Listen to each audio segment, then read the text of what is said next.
Good Wednesday morning to you. I'm meteorologist Matt Jones. It's a fairly quiet start to our morning. We are tracking a little bit of light rain down to the south and west across East Texas, but I think that'll stay away from us today.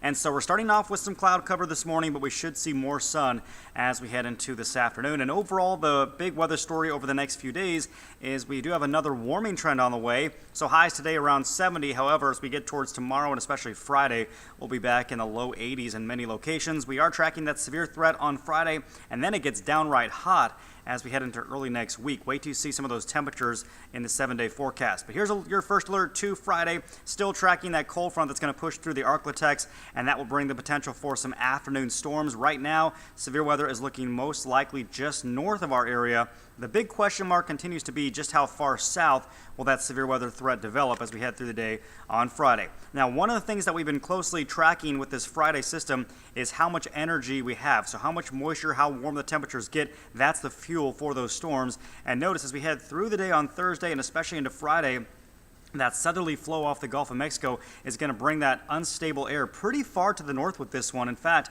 we could see some storms developing as far north as Wisconsin and Minnesota, and some of those as far north as that region could be on the strong to severe side. So this is going to be kind of a wide-reaching severe weather event.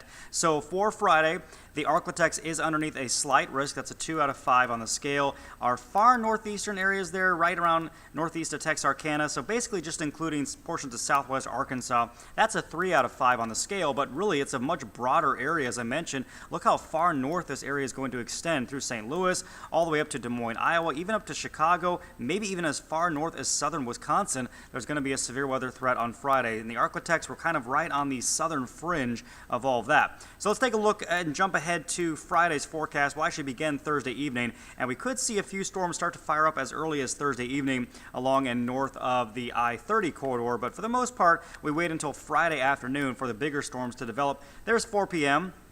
And again, this is just one forecast model, so of course it can change between now and then, but it gives you the general idea that we are talking about the potential of some rough weather later Friday afternoon. That continues into early Friday evening, but then it quickly dissipates and we're back to some quieter conditions as we kick off the weekend.